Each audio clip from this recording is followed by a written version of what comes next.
ตรงจุดมือหนึ่งไปกับจนแต่ทลอบตระบานสถานกงโซ่หรือสถานทูตปาริซาแต่ตรงจุดมือหนึ่งการสะสมตัดเถกาแต่งอันตาไว้หนึ่งมันตาไว้หายตาก็อาจจะมาได้พิสนาสมแต่รุ่นหนึ่งไปตามกรรมวิธีบิสวีนึงวิมานอดแต่ตรงจุดนี้ยืนตระการศึกษาให้บาดฉบับล็อกใครสไปใครตายมาแล้วอุติฮอจะสไลแต่ตรงจุดมือหนึ่งก็สะสมแต่ตามระยะ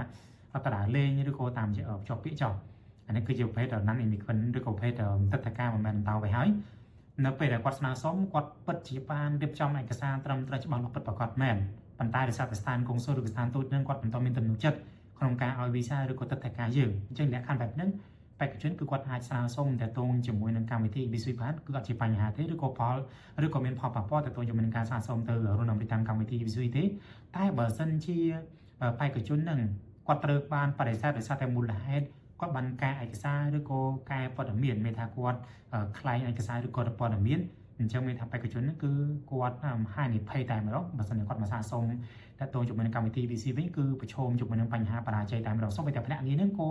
គេនឹងមិនទទួលយកឯកសារហ្នឹងមកធ្វើដែរព្រោះវានាំដល់ខូចឈ្មោះទៅលើកិច្ចការងារឬភ្នាក់ងាររបស់គេអញ្ចឹងគឺគេមិនទទួលទេគេទទួលតែបេក្ខជនណាដែលគាត់ធ្វើរឿងត្រឹមត្រូវប៉ុន្តែកុងស៊ុលមិនមានទំនុកចិត្តក្នុងការប្រតិបត្តិការឲ្យគាត់អាហ្នឹងអត់ជាបញ្ហាទេព្រោះបេក្ខជនមិនបានថាខ្លាញ់បន្លំឯកសារឬក៏ព័ត៌មានណាមួយទេ